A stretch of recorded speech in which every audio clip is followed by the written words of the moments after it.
Hello, good morning everyone. My name is Gina Wijaya Simanjuntak. So in this video, I will explain to you the education in the US and its difference between the education in Indonesia.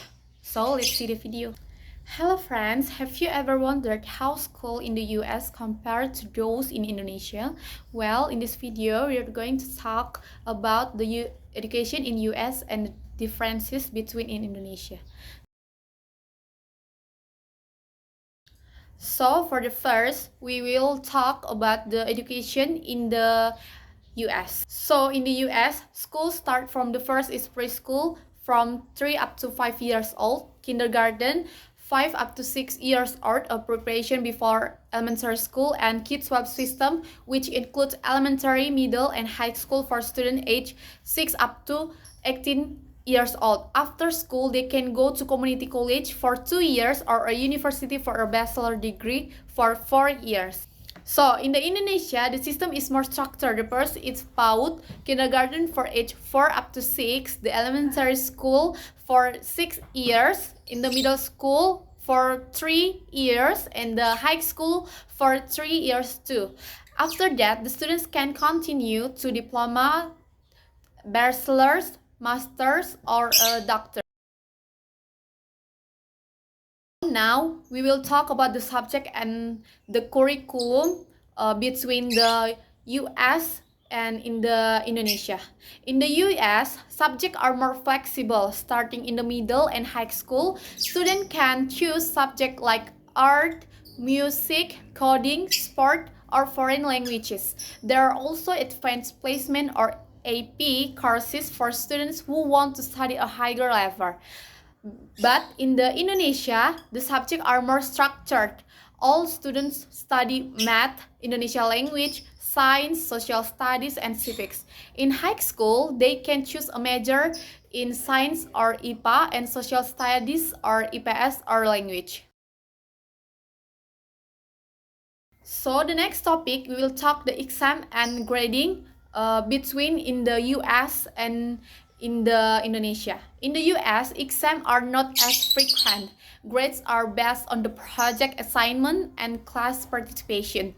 To enter university, students take tests like the SAT or ACT. But in the Indonesia, the system relies more on written exam. The national exam or UN was previously used for graduation, but now it has been replaced by the national assessment or assessment national. Report card grades also play a big role in passing. For next, we will talk about the school activities between in the US and in the Indonesia. So, in the US, schools strong support extracurricular activities. Students can join like basketball, soccer, science clubs, marching band, and in debate. But in the Indonesia, extracurricular activities are also available such as scouting, sport, and art. However, the number of options depends on the school's facilities.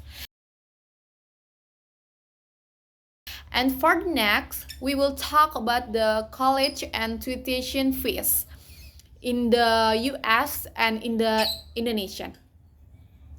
College in the US is very expensive. So many students rely on the scholarship or student loans. However, they have to freedom explore different big subjects before choosing a major.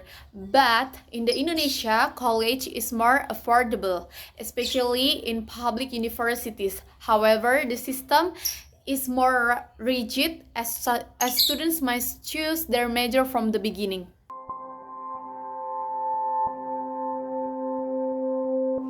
I'd like to take some time to introduce you to the school system here in America. If you've just come here from another country, you may notice some differences in how our schools work. In the United States, students are required to attend school from kindergarten starting at age 5 through 12th grade. After that, they graduate and move on to college or into a career. We have elementary schools for students in kindergarten through 5th or 6th grade, middle schools for students in 6th through 8th grade, and high schools for students in 9th through 12th grades. You may hear these high school students referred to as freshmen, sophomores, juniors, and seniors. We also have a few schools known as K through 8 schools that run all the way from kindergarten to 8th grade. Let's look at typical school schedules. Once school starts, normally in elementary, there's a morning break, lunch, and for younger students, an additional afternoon break. We call these breaks recess. Younger students generally have the same teacher all day. In middle and high schools, students change classes and have different teachers. They have about 3 to 5 minutes to get to their next class. There's a morning break and a lunch.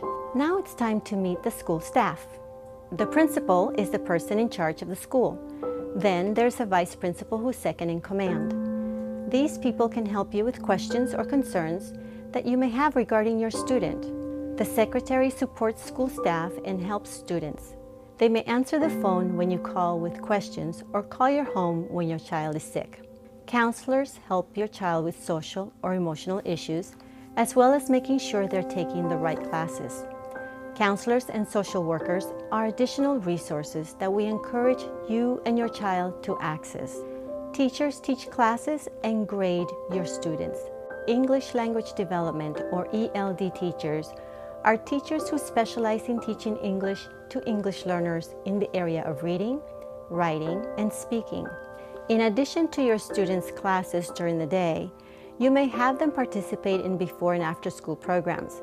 These programs support and build on the work your student completes during the school day. Check with your school to see what programs might be available. Your child may also participate in after-school activities, ranging from sports to academic. For a conclusion, education in the US is more flexible and student-centered, while in the Indonesia it's more structured and standardized. Which system do you think is better? Comment below and don't forget to like, share, and subscribe this video. See you guys. Bye. Thank you for watching.